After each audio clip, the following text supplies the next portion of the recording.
For people listening who maybe aren't managers or not CEOs and owners, don't just point out the problem. Bring a solution. Bring your ideas. But of course, CEOs, it does come to you to create that kind of environment.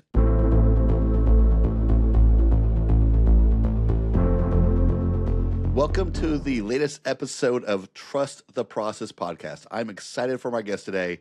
I have Marcia Riner. She is a business growth strategist with more than 25 years of experience helping establish businesses scale smarter. She partners with service-based business owners who have traction but need stronger structure to support their next level of growth. Her work focuses on three outcomes: increasing revenue, strengthening profit margins, building long-term enterprise value. By combining financial clarity, operational insight, and strategic execution, she helps business owners stop reacting and start building intentionally. This is not surface-level consulting. It is structured growth backed by measurable results. Marcia, thank you for being a part of the show. Wow, I love that intro. That was spot on. I like it. Good. Thank you so much, Jon. This is great, and congratulations on your show. Thank you very much. And we're going to start out heavy right off the bat here. What is the biggest problem you see founders, CEOs, owners making that are holding back their ability to grow and increase revenue? Well, I think this is a really hard-hitting, right-to-the-point question that is essential for every business owner, whether you're, a one-person solopreneur or you're running a team of hundreds, right? There's still going to be the same plateau that I think people hit every single time that stalls growth. And I think that's where it really sinks in. And it's really truly a handful of options, right, that get in the way. The first one is almost always the owner-founder bottleneck. They're getting in the way. They're blocking it because, we have all these control freak tendencies that say, oh, I can do it better than my team can do it. And it's faster if I just do it rather than this, or, hey, come through me because it's my company. I need to have the final okay on this. And this really, truly becomes a growth stopper when the owner and founder won't let go and allow their team to flourish and blossom, make decisions on their own, and ultimately help you push that big, gigantic boulder up the hill. So I think that's the primary one. We've got, infrastructure, we've got old systems, we've got outdated style of leadership, we've got revenue that doesn't translate into profit. I mean, we can go on for days. But I think that first one, the owner bottleneck, always first. Yeah, certainly, especially in my work with founders and startups. I think that it tends to be even bigger there because it's their baby. At one point in time, they were the one person doing everything. And as our team grows, becomes 5 people, 10 people, 15, there has to be that process within themselves of letting the ego down a little bit, letting go of control, letting go of the DIY dilemma, as I call it, which nothing will happen if I don't do it. So how do you get through to CEOs and founders when they're stuck in that way? Well, I think it's a shift, right? Because they birth this baby, they're watching it grow. This baby may still be a toddler, it may be a terrible teenager, but it's still something that they're very attached to. So I think having clarity first on what they want to do, right? What are they trying to achieve in this business? Then laying out plans for them. And I'm not talking about, okay, Mr. Business Owner, we're going to pull the rug out. You're not going to do anything, but more along the lines of baby steps. What can we start to take off your plate? What can we start to really delegate and authorize the team to do? And it may be something as simple as saying, team, you can make a decision if it's only going to cost us X, right? I'm going to fully give up that control and let you make that decision. But then if the owner knows they've given that team a clear framework to follow in their decision making, the same way the owner would, now the owner has confidence that the team is following the same process that she would follow, and therefore he's going to go, But that's the thing. It's like it's baby steps, right? Don't jump into the deep end and think the team's going to swim. You have to give them the framework and tools they need to survive. And when you do that, you start to release little by little by little by little, and then the owner feels confident with it, the team feels confident with it, and they flourish. It's really a fantastic methodology when done well. Yeah, I mean, you kind of hit the nail on the head here, like the name of the podcast, which is trusting the process. Too many founder Yeah. CEOs don't have a process they can trust, whether it's the team members themselves or the mechanism in place, whatever it is, they don't trust that there's something that it has controls in place, has guide rails in place, and they feel like they have to control it. Yeah. I was talking to someone recently, I forget who it was, and they had mentioned that their team just keeps coming to them over and over and over again. I love And this. so I asked a question. I said, "Hey, when your team comes to you with a problem, what do you do?" I give them the solution. Well, that's why they keep coming to you, right? Why aren't you tapping into them? Why aren't you asking them, what are you seeing? What do you think? Every time they come to you, big or small, and you give them the answer, whether or not they should have the authority and the power to make the decision, you're telling them every single time, come back to me.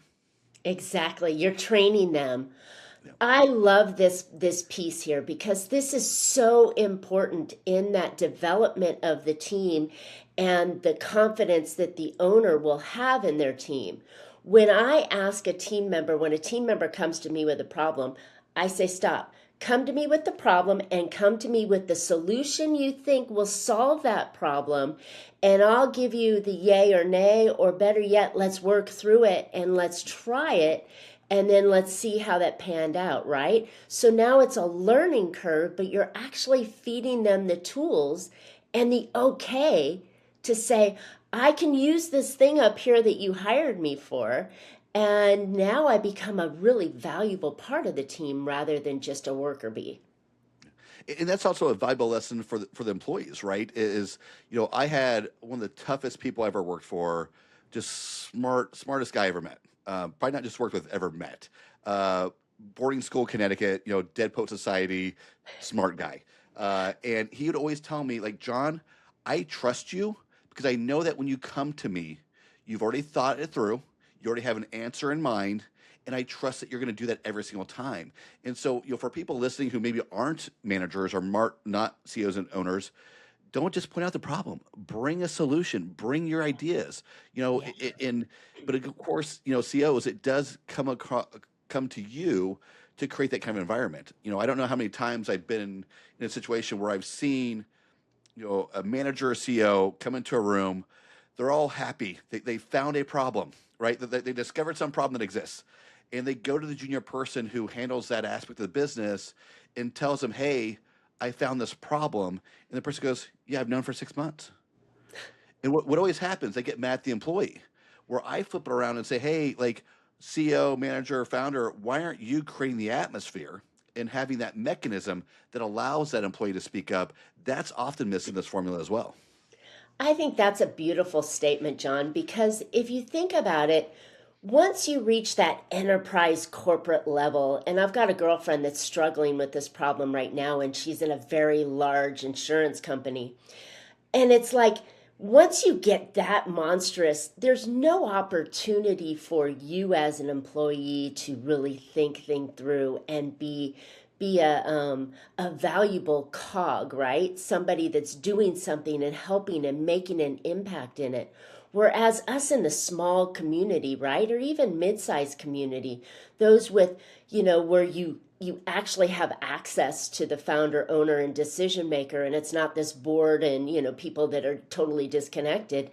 That's really exciting opportunity for employees or lower level leaders to come in and say, hey, I have an idea, especially in today's super fast pace of I got an idea. Let's move on it.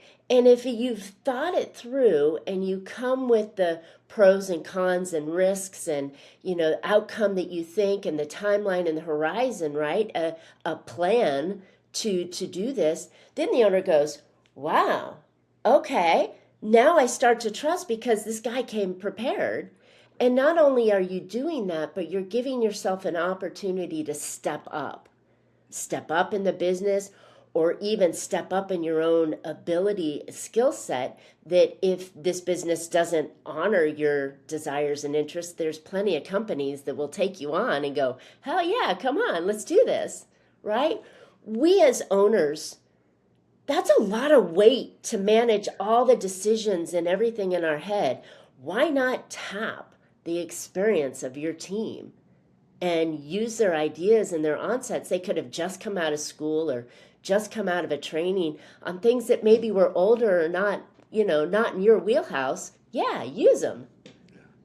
Yeah. When I'm talking to founders and CEOs, and again, sometimes it's tough to get through to them, tough to let go. An ego has to come down a little bit, show some vulnerability, show some trust. These are all difficult things when, usually, especially early on for a small business or startup, it's the money coming in is your livelihood, not just the Mm, business livelihood, but your livelihood. It's your rent, your mortgage, your kids' sports, whatever it may be. And getting them to see the that their opportunity. involvement in every little thing is the issue. And Yeah. and one way I can get through to them sometimes is by saying, "Do you do it? Do you do the bookkeeping? Do you do the payroll entry? Do you like literally go granular and ask them, do you do these things?" They're like, "Well, no." Then why are you trying to solve all the problems that involve those? Why are you not tapping into the perspective of the people who Perfect. actually do those roles, those responsibilities? Too many managers and CEOs want to fix problems and redo process procedures from a managerial level and never bring in the people who tactically do those things to tap into that perspective. Exactly, exactly. And that's where it all comes down to. Really, what do you want to do? Do you want Mm, another job, right? sure. Do you want to work those 60, 70 hours a week and slaving on it? Or do you want to you started this company to solve a problem and create customers, right? But you also wanted it because you wanted the lifestyle, right? And lifestyle is really important. And sometimes you just have to bring them, reel them back in and go, is that what you want to do? Do you want to work 70 hours a week all the time? Or would you like to have a week off, 2 weeks off, where you're not being bombarded by phone calls and emails going, how do we do this? This happened, no, no, no, no, and all the little yak, yak, yak and fires that you need to put out. Have them step into that role and say, in a perfect world, what would you like this business to feel like, to work like? And then really, let's build that and go from that angle. And I think that's the thing that we have to pull them out of the garbage, right? The day-to-day garbage, and get them to step back. My clients always have either a weekly or a monthly planning meeting with themselves, right? Where they're sitting down going, okay, what can I do to make this bigger, better, faster, stronger, cheaper, whatever the goal is. And, take some time to really step out and look at the business. Those that only plan annually, it's not a plan. It's a wish. It's a pipe dream. But if you're doing this planning on a annual, on a semi-annual, on a quarterly, on a monthly, on a weekly basis, then you're able to be nimble and make those little shifts throughout the time that can start to really make your life as the owner much nicer, much more enjoyable, and create the business that you dreamed of when you started it. No, absolutely. I often talk about we use strategic planning processes as this aspirational thing. Where do we want to be in 5 years, right? And like the stats show that 60 to 90% of all plans fail because they're not rooted in reality. They're not a day to day, week by week, month by month operating, roadmap of what we need to do Exactly. to get there. When you have that far out aspirational idea, it's hard to align that with where you are today. Yeah. I have a mentor that says not only do you do the quarterly annual, but you do a weekly and a daily, right? Mm. So what are the three things I need to get done today that's going to move my business forward, right? Those three things stack against the week plan of what your goal was for this week. Those weeks stack up to the monthly goals. So now you know actually what you're doing in your business rather than just kind of flying by the seat of your pants. Right, right. For the founders and CEOs out there, I always say I can see a lot about leadership mindset and operations by looking at how they do accounting, and I guarantee you, not a single person, if they're doing those three biggest things on their list, it's never to send out an invoice to a client, right? Not at that level, not Yeah, at yeah, the but owner I mean, level. how many CEOs I have worked with who insist on being the person to send an invoice to a client for they think it's some kind of dark science that if something is wrong on this, that a client's going to walk away, a customer's going to walk away. I have worked with a dozen founders who insist on being the only person who sends an invoice to a client. That is asinine. I Yeah. mean, there's so many automations and tools that can do that. And when you set it up properly, right?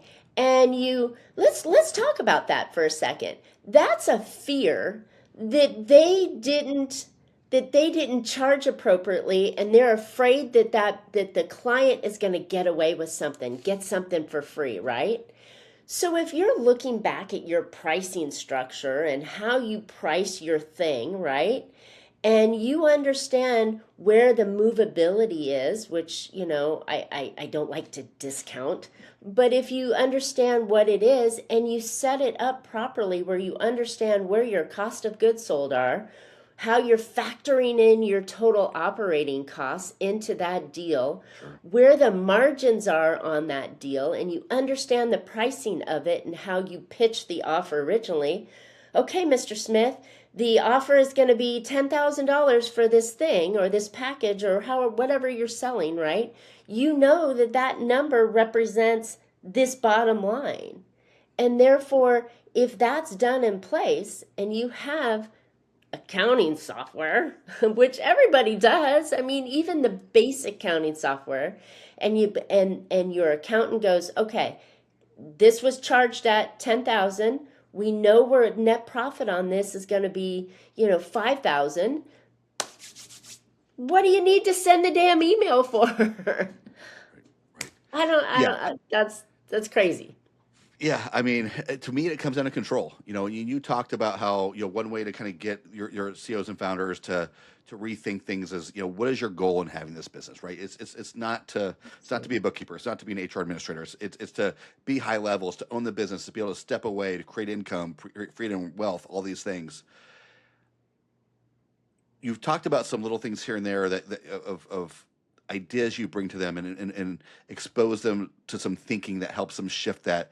Do you work Yes. in any kind of framework, or is there a series of steps you take them through to help them kind of step down from that notion that they have to control everything? Is it in a framework or is it in a conversation? I mean, I think, yeah. Ultimately, I do have a framework. Do I have it printed out and framed up on my wall that I follow and could document and say that, oh, the acronym for this framework is no, right? But Right. when in reality, I'm a planner at heart. I came out of the financial services world, and planning is just all in me, hence my podcast, Profit with a Plan. The planning phase in there is so important. So I am a strategic, logical thinker with I'm like half left brain and half right brain. I'm all crazy mess inside. But what comes out is always in some sort of documented process that I take people through to say, where are the gaps? Where are the problems that you're facing? And how can we make little changes to help move that forward? Because change is the biggest, nastiest word people hear, whether you go in and go, oh, we're going to go this way this week and this way next week. People go crazy with that, right? So that confidence and clarity comes from having that consistency and same thing, but little changes can make big movements. So with that, I always like to, again, have them tell me where it is that they want to go and help them realize where those gaps are and how they are getting in the way, or their operations are getting in the way, or maybe their customer pro- um, product alignment is off by a hair, or maybe it's their marketing messaging that is off, right? There's a dozen different things that can be off, and it's not always the founder. But without being able to discover and see and pull back the curtains and have an honest conversation, nothing's going to change. How do you get them to pull back the curtains? How do you get them to go to the discovery process? Because I'm with you. I think that the discovery process is something that's often missed, right? It's like we want to grow, we want to scale, we throw more stuff at the wall, see what sticks, more money at marketing, more money at advertising. When maybe marketing advertising isn't your problem. Like, how do you get them to pull back the curtains and really examine the mindset, the leadership, the culture, the operational maturity, all of these elements that could play a factor even outside of your external marketing? So for me, I've always been really good at asking great questions and being able to decipher what that means and then asking deeper questions. But here's the number one problem why discovery never works properly is because the owner wants a fast track, a short track, right? They hired you, I want results yesterday. We live in that, Amazon lifestyle where I want it delivered yesterday at a discount on my doorstep, right? And I want to be able to return it if I don't like it. So we have to meet our owners, our clients in their mindset, and they want quick results. But oftentimes, the problem they think they have is not the problem they really have. So I do discovery in little steps again, right? I'll come in and go, well, Mr. Smith, you're telling me your problem is that you don't have enough customers to talk to right now. So let me see if I can pull back the curtain on that phase right there and dig a little bit and then give you some quick results or steps or procedures that we can do that can start to move the needle on that. Then as I see that, it may be, well, it's not the people that they want. They have the nice number of people, but they're not able to convert them. So then that may raise up another flag that I can deal with as it comes along. So again, discovery in little pieces, giving the business owner what they want, which is really fast, quick results that make them really happy, makes us sticky together because I'm getting them some actions and results, and then move through the process. I know a lot of people come in and go, oh, what's your mission? What's your vision? What's your values? How are we setting up this? The business owner doesn't want that. But you can get that little by little and develop that whole thing when done by giving them quick wins along the way. So that's my methodology, and it's been very successful. Makes my clients really happy because they get immediate results. And I think that's the way we as the coaching, consulting, supporting community ought to rethink our methodology rather than doing what they said in the 80s and come up with a value statement and all these things that are fluffy but not getting the needle moving. Right. So what's a typical engagement like for you? If you kind of really, get in there and start tackling problems little by little and immerse yourself into it, what's a typical engagement look like? Well, I'm a retainer person, so I'm in there. It's not a big lump sum that There's no like, yeah, we're locked in for a year. Ideally, it takes time to implement strategies and see the successes, but by getting those little wins, it makes them more comfortable to stay with me longer. Depending on a client, there is a lot of front-loaded work, but I like to share in revenue too because those are opportunities that show that my skin's in the game with them.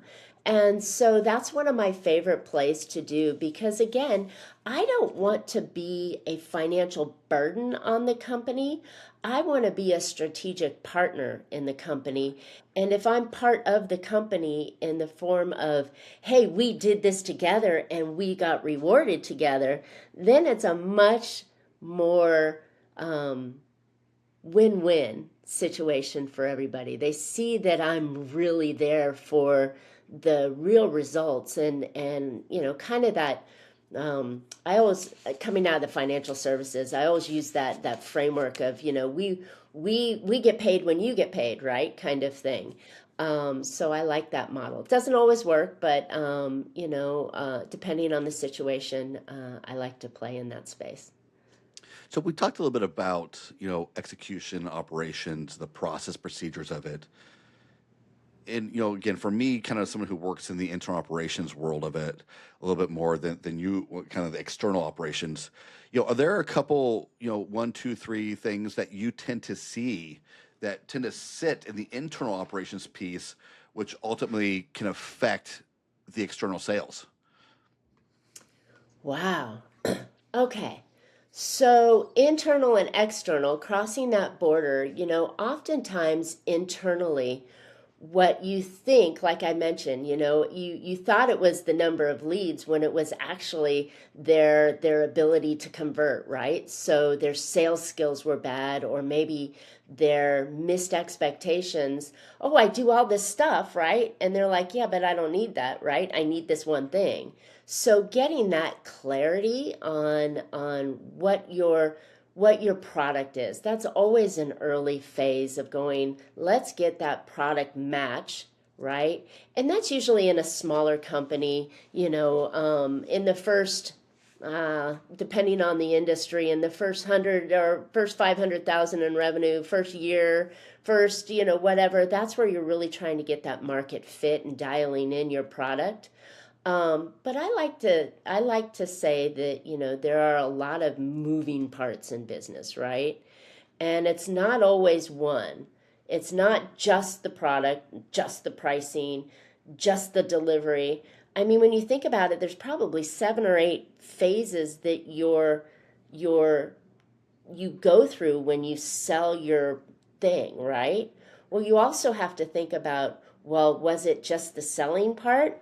Was it the delivery part? Was it the expectation part? That because we think we delivered on point, and then the customer goes, "You missed the mark," right? So there's a lot of moving parts. I can't say that there's 3 specific things internally and externally, because there's so many moving parts of a business. But until you can really fine tune that process that goes through that line, right? What's the buyer's journey? What's your customer delivery? What happens after the sale and the execution of it? I mean, all those are really dangerous places, but you know, looking deeper at it and going, "Hey, have you thought of this? Have you thought of that? And if we did this, what would be the impact to make that more improved?" Yeah, I think you talking about expectation is huge because I mean, even as a consumer, or as a business owner, hiring vendors and consultants, for my business, the what I'm expecting and what I deliver, what's delivered to me, that misalignment is probably the area of greatest dissatisfaction in my business. It is, I was expecting X and I got Y. Now, Mhm. Y might have been perfectly okay had I been Might expecting be Y. more than what you expected, Right. right? Under But promise, over when I'm deliver, right? told X, I'm expecting X. So I imagine that's a really, really tough thing to get through to people, right? Is like, it's not your product, it's not your service, it's how you're messaging it and what your client is expecting. How does that conversation go down? Oh my gosh, that's a huge gap. And that usually occurs in multiple sections, right? From the marketing to the sales promise to the operational processing to the actual delivery of your thing, right? Whether it's a product or service, right? That's why I keep using thing. There's so many things that can be misinterpreted, and we have to remember, as people that are selling something, that it's always better to set clear expectations. Mr. Smith, Here's what you're going to get. I love proposals because I get to think through what I'm delivering. I get to put it in writing and give it to them and go, this is what it is. And in that proposal process, right, I'm setting up my team to deliver on those promises. And then I'm also setting expectations. So I'm doing this many, many times through the process with my customer. Here's the timeline I'll be able to deliver on this thing or this phase or this widget, or this part of the widget should be done by this time, but the next part of the widget is not going to be able to be done until here because I need this from you. Your deadline to get it to me is X, right? So you're setting out the process, not just going, okay, deal's closed, close the door, and let me get working on it, and just at the end go, here, ta-da. That's terrible.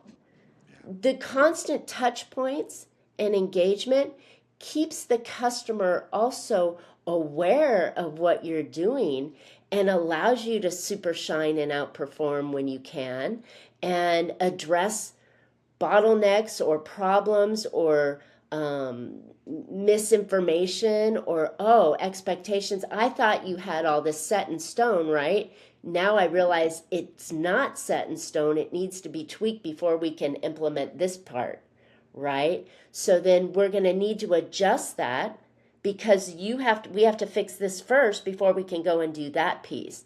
That communication, golden, worth every penny of what you sell and more when the client is made aware. When they are in the dark, their mind starts going, somebody starts chirping in their ear, this happens, that happens, they dream that it's da-da-da-da-da.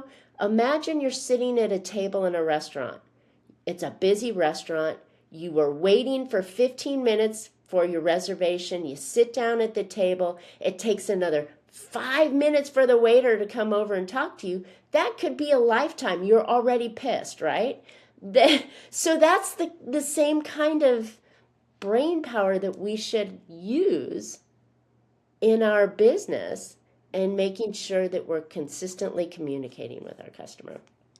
Yeah, I mean, as a Long answer, consumer, sorry. someone who can, buys services from other companies for mine, I love it more than anything when the proposal is just taking the proposal, adding terms and conditions underneath it, and signing that document. It shows me that what they've been telling me and promising me throughout this engagement, through the discovery and pitching phase, that's what's going to be delivered. Now, I got a Mm-hmm. tricky question for you. Now, Sure. obviously, there is marketing, and then there's what we can put in a contract. There's a lot of fluff that can happen on the marketing side.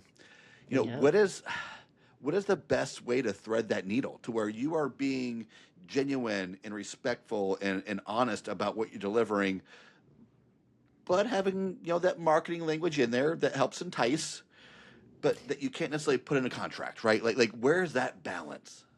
Well, you know what? I'm going to take a step back and say, if your marketing language and your delivery proposal have a dramatic gap in it, because you use fancy language here, then you're setting yourself up to fail. And I think it's integrity, right, for us, that I think we should talk in a way that says, oh, I can get you these results, right? And these results are actual results that you can perform. Then why are you fluffing one up and tearing it down in the proposal, which commonly happens? I mean, what you just suggested is I got that experience and I told the guy, I go, you just lost all credibility with me because you said you'd be able to get me this. And then now you downplay, oh, I said I could get you up to that. And I go, no, you said that. I got it. I wrote it down. And again, it's the perceived listener, not what the speaker said.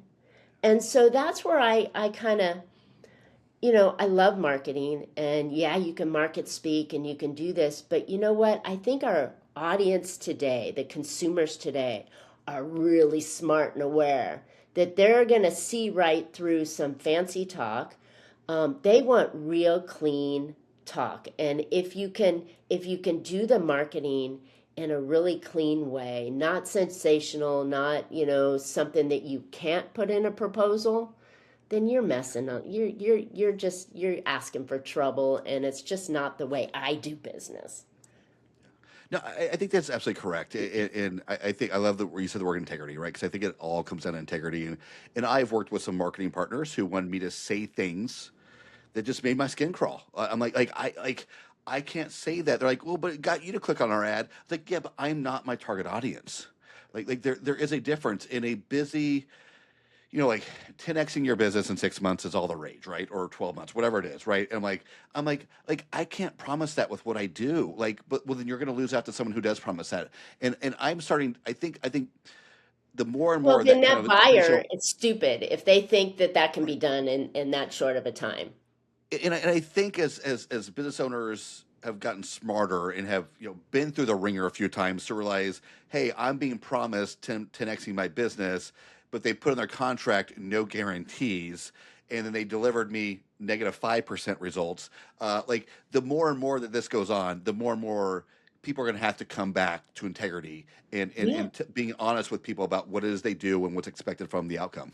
Well, and when you set your business out there and you set your personal values out there to attract customers, do you want one and never again and you want a bad reputation, or do you want those reviews and those testimonials and those wow factors because you are saying, I can solve your problem. I can give you a solution you're looking for, Mr. Customer.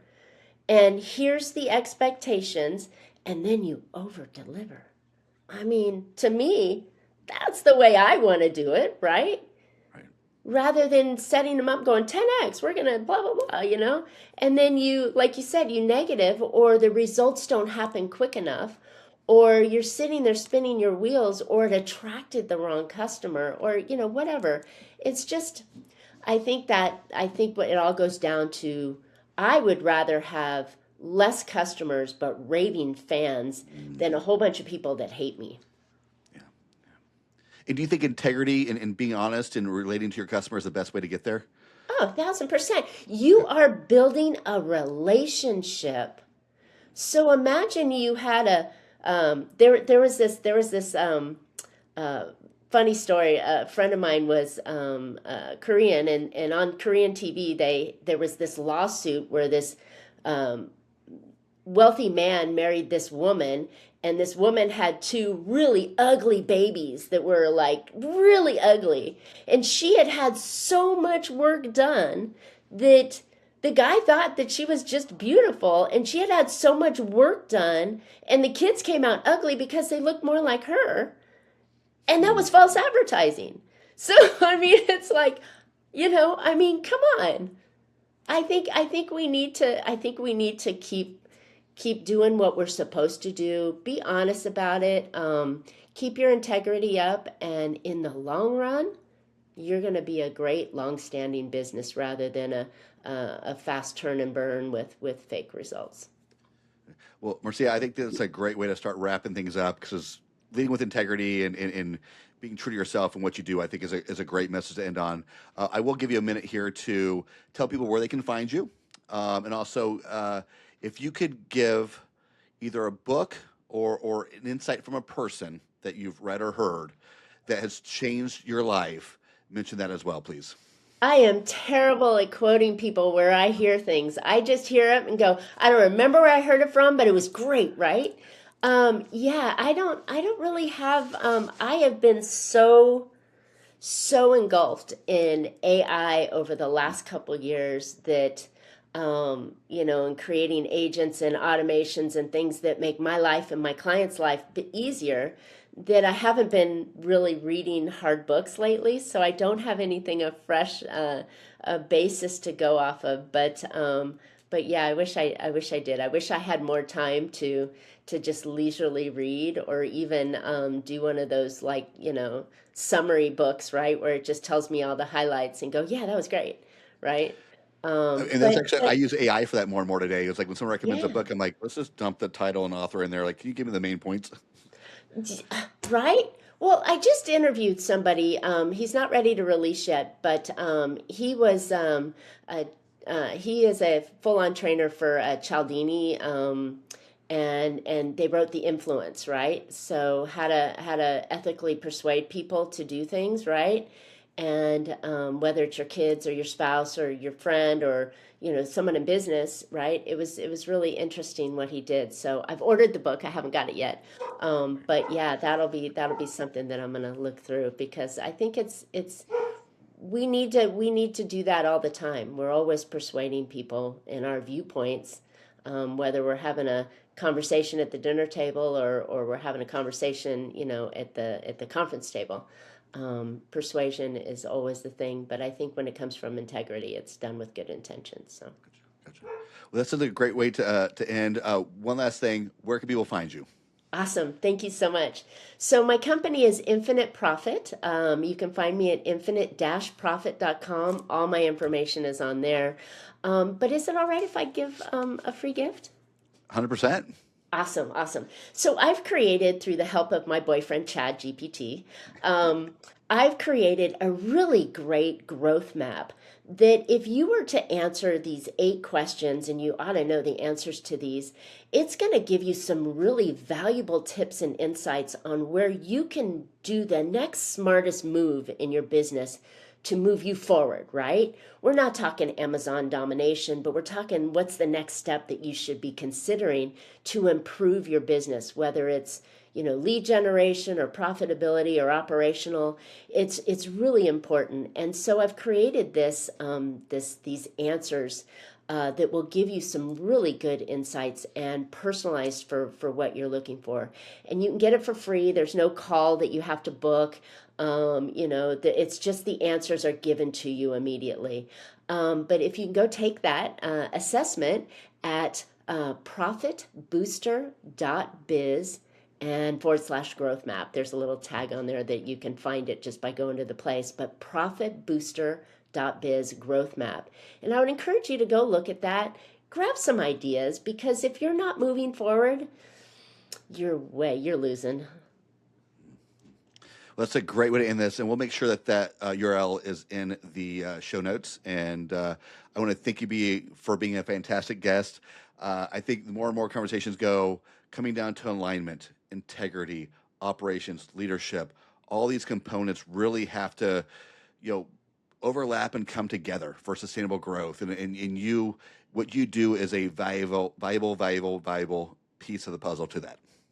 Thanks, John.